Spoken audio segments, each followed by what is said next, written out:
How does someone get 153,000 followers? This is actually one of my secrets on LinkedIn. Every week I comment over 400 comments.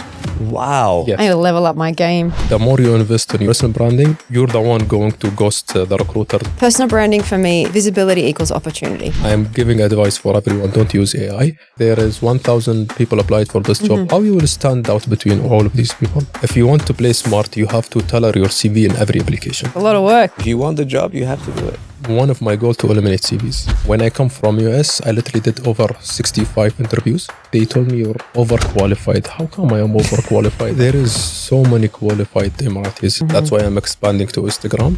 I will go to their play field. I will speak their language and I will pull them to LinkedIn.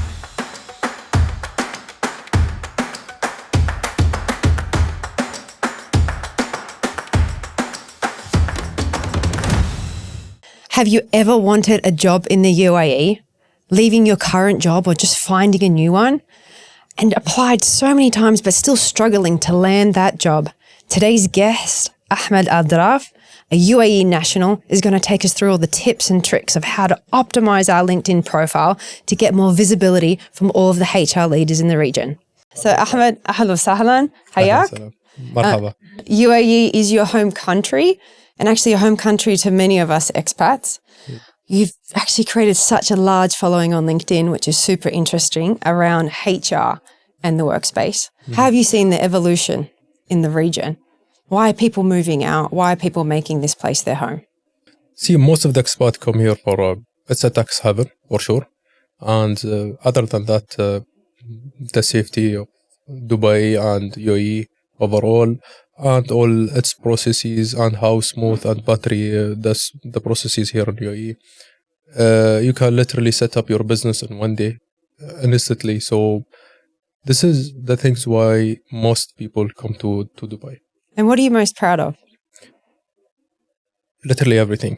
Literally everything, because my only concern is to have a fine from radar. That's the only concern that I have. There are a lot of cameras now. Let's just say that. Yeah. But imagine that's your only concern here in a country. So that's a really good point. How does someone get 153,000 followers on LinkedIn? I literally build LinkedIn as a CV, same as everyone else. Like people just join and leave even without optimizing their profiles, without adding any profile picture, portrait, or literally anything make them visible. Then I literally had to work at least 3 or 4 hours as a part of my work as a recruiter. I had to go through LinkedIn and I had to do like network, to meet, to engage with people, to headhunt, and etc. And I was actually applying for a job in LinkedIn. So I was literally working in LinkedIn on both sides as a job seeker and as a recruiter. So I literally understand how it's working both sides. I know how recruiters reach out to job seekers, and I know as a job seekers how recruiters are reaching out to me. And then I discovered personal branding without even me. Without even that I know it's a personal branding thing. You do such a great job of it. I mean, to build a profile, not even understand the foundations. You've got a super strong personal brand online. The funny part of personal branding, the more you invest in yourself in personal branding, you're the one going to ghost the recruiters. You're the one, the recruiters going to follow up with you, and etc. So if you're going to ask me, would you rather like apply to every job available in the market or build your personal branding? I will go with personal branding, because building your personal branding, it's actually more effective than applying to any other jobs. I didn't prep Ahmed for this, by the way. You're driving it for me. Like, personal branding for me, visibility equals opportunity. It is. So the more that you're seen, known, and remembered. Yeah. But building on that point, so the whole thing of spraying, applying, that's very common, right? And we see this all the time. And like people, and especially, you know, after the easy apply on LinkedIn, now people just apply. And but here it's very normal to get hundreds and hundreds. And you saw that too? Yes. And the thing is, there is no one CV fit for all. Like I literally built the software, so I understand the ATS, which is stand for Application Tracking System. Can you explain what that is exactly? It's application tracking system. It's literally in every job board. It's in LinkedIn, in every government career page. When you go there is an ATS system. So it's matching and ranking your CVs. To have one CV and to apply it to every job, it's a really big mistake for most of people who's trying to apply. You need to tailor your CV to each application, and it need to be a really good quality in terms of you need to match the keywords of the job description. You can literally just copy the GD, put it in AI, literally put it in anywhere in ChatGPT or anywhere, and just tailor your CV ethically, of course. Don't change your experience or anything. Just the keywords. Change your identity. Yes. So I literally tell ChatGPT, I give it a great prompts like don't change my main experience, just only the keywords. Yes. Before you came on the podcast, when you were talking about how people don't realize when they apply for jobs, it's not going directly to a human, it's going straight to a system, and then it's hitting the human. Yes. And people don't really understand that thought process, and that's why the keywords are very important to get through the system to the human. Yes. And then to get to the human directly, you're saying build up your profile online so that the human can see you past the system. Yes. Okay, that's so interesting. Yes. It's very simple, but still people see it very confusing.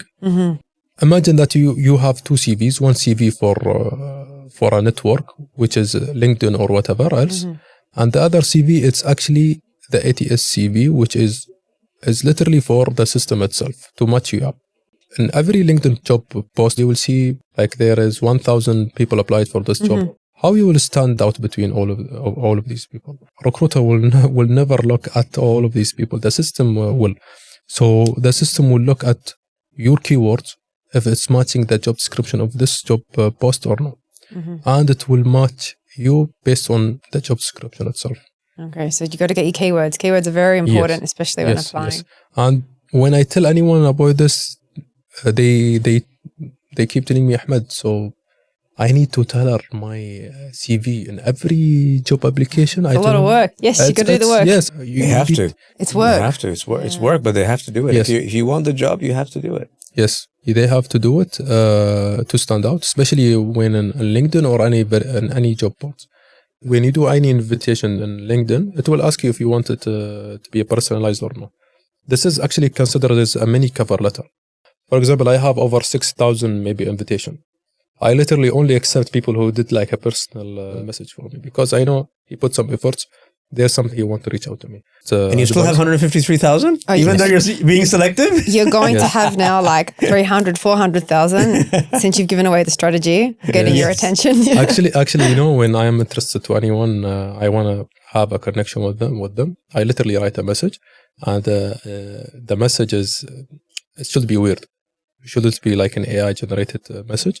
It should be weird, literally weird. Spelling mistakes? Like spelling is mistakes, that as yeah, you can't go with the spelling mistakes. You can't say wow or anything. You can start even about like a question, avoid this or anything. Anything that can hook the reader. For example, I received this kind of message. It was a little bit funny. Like some people send me a message like, what do you think about this? I don't know what he meant, but he literally hooked me on. So I tried to see more, and you couldn't see more. Yes. So there is some tricks, because any leader on LinkedIn, they have no time to approve for any for like say 1,000, 2,000 invitation. You need to have like a mini cover letter on the invitation, personal invitation. I'll tell you one funny story. I heard two people through LinkedIn. One through comment, because he commented. I didn't even ask for their CVs. I saw his comment. To me, to be honest, like a merely comment is actually like a mere interview for me. I saw their comments. I checked their profile. I was very impressed with his profile and his personal branding, etc. Then I reached out to him to hire him, without even asking their CV. I didn't even saw their CVs. I just saw the results, the value he's added, and that's it. Same goes for my other member on the team. I didn't even ask for their CVs. I saw their values on LinkedIn, what they can bring in the table, and I literally reached out to them to hire them. Other than that, even your comments, some people I see, even my own post, they comment, and I'm not sure if they aware that all the people can see their comments or not. Really, this is really, No especially your awareness. network, especially your company, especially now LinkedIn have an update. Whenever you comment, you can see how many people viewed your comments. Yeah, the impressions it's showing underneath there, yes. And this is literally 2 months ago. It's a new update. And it's going to show you how impactful the comment is. Mm-hmm. This is actually one of my secrets on LinkedIn. Every week I comment over 400 comments, maybe. Wow. Yes. 400? 400 comments. I was going to say, I comment, but I don't comment 400. Amazing. I'm telling you, I tried everything in LinkedIn. Mm-hmm. I tried AI. It didn't work. So I am giving advice for everyone. Don't use AI.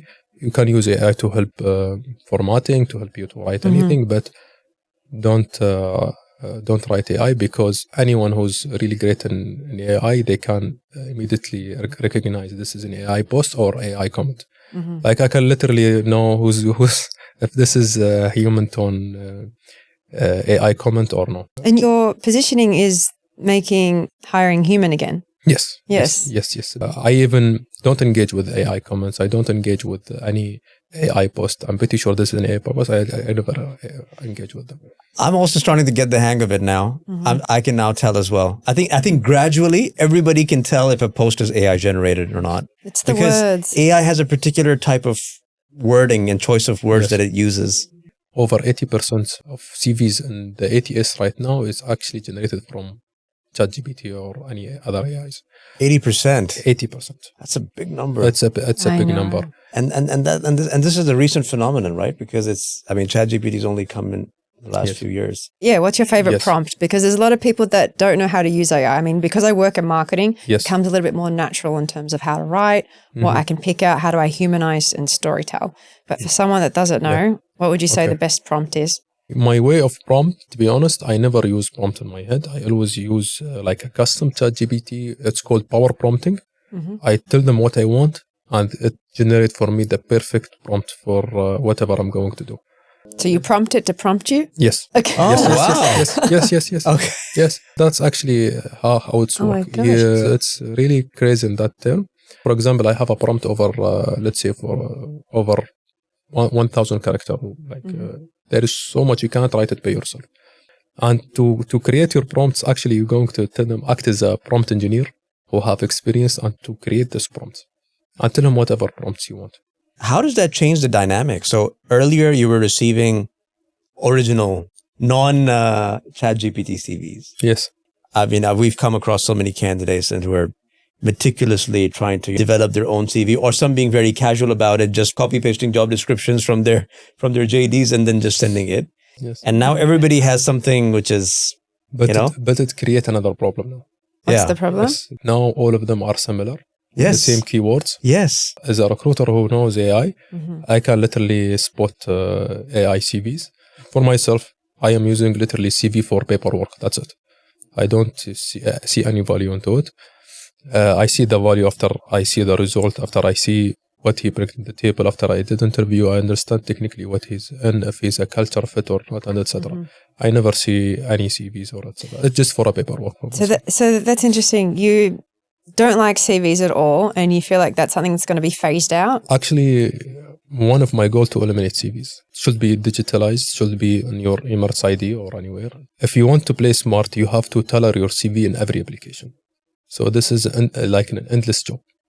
You guys are a recruitment agency. I will ask you one question. Who have a better chance to get hired? The people you are headhunted or the people who are applying to your agency? The people were headhunting. Exactly. So why? Because they are visible. The more they are visible, the more people are actually headhunting them. That's my approach.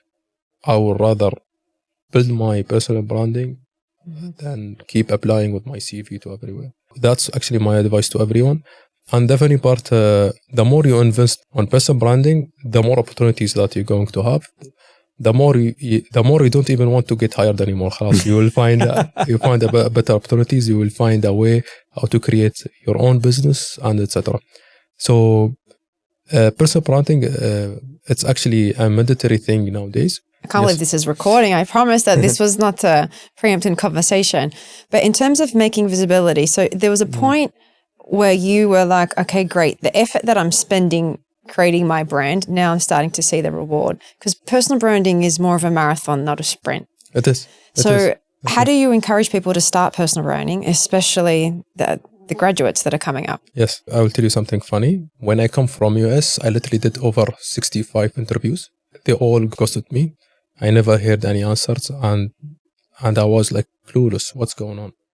Like I was so hyped. I studied abroad and etc. I thought I'm bringing you values and etc. And one reached out to me. They told me, you're overqualified. How come I am overqualified? I'm literally just a fresh graduate. So it was really weird. I saw the hiring system is really broken, and I literally made my let's say my goal is to change the hiring system. One of my goals is actually to teach fresh graduates to have a workshop, teach them how to optimize their LinkedIn, how to be visible to the workplace nowadays, and to the business and etc. The only people that I literally hire is the people I hand. I never have CV in my database and I hire them. No. There is a funny thing that I want to mention as well. You see that green framework? This one, the open to work? Yes. So I had actually a meeting with multiple recruiters and recruitment agencies. They all agrees. I'm not sure if you guys agree as well. It's a red flag. I don't know why, but most of them are literally agreed on this. They see it as a red flag because they look more desperate. Yeah, and they literally. I saw a guy who skipped 2 people who have this open to work green frame.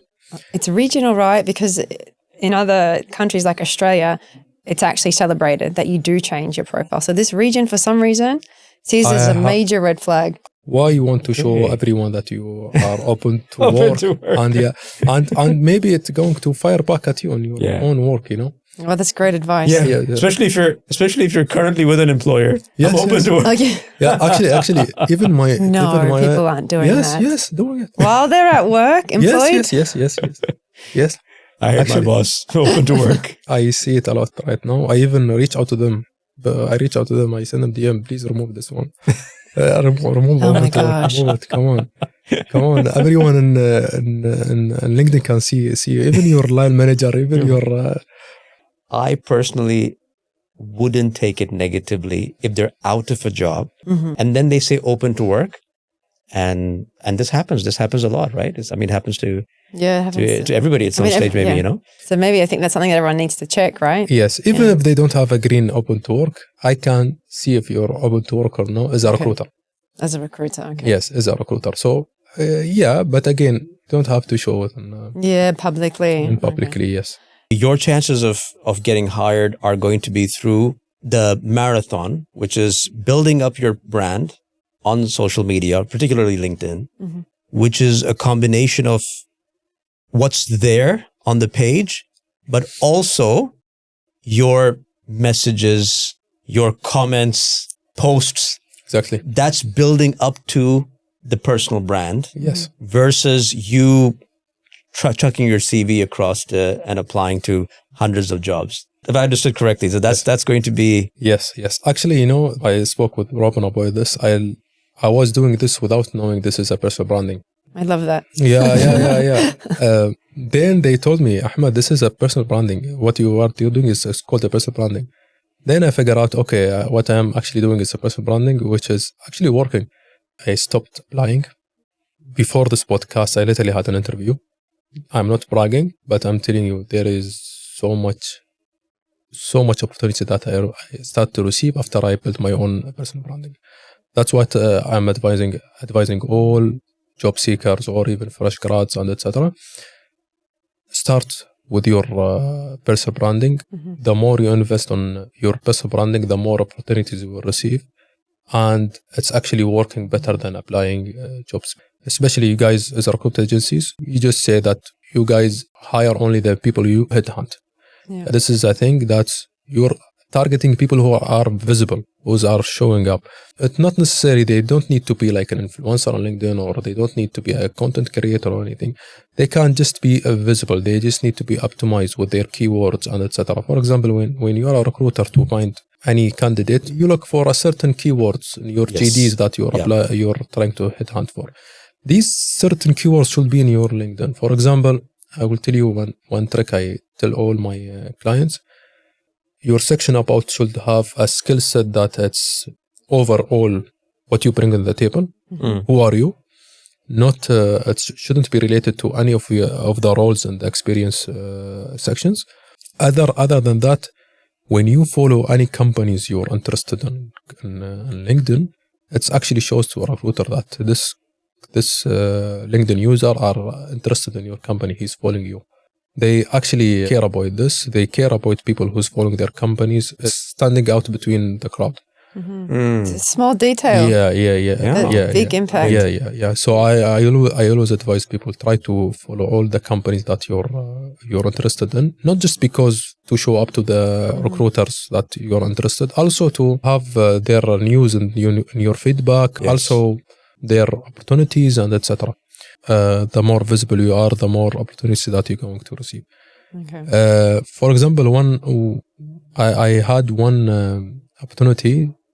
When I spoke with her, she told me, Ahmed, you know why I had to interview because of your section about. You forced me to read more and to read the whole section about. So there is a trick that I learned from personal branding experts. When anyone's scrolling down your profile, they need to pause in your section about. You have only 3 sentences or maybe 300 characters. Then it will ask you to see more or click more.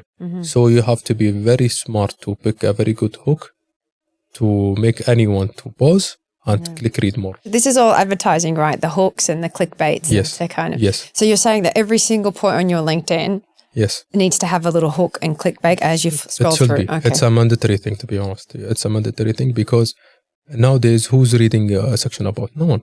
Yeah. No one reading a section about. I see you do this with your posts. So you're saying that even people that want to come from abroad, because there's a huge influx of people now wanting to come into the region, I think it's the #1 spot. So the first step is, if you want to move to the UAE, fix your LinkedIn. Start creating a brand before you even touch your CV and apply for jobs.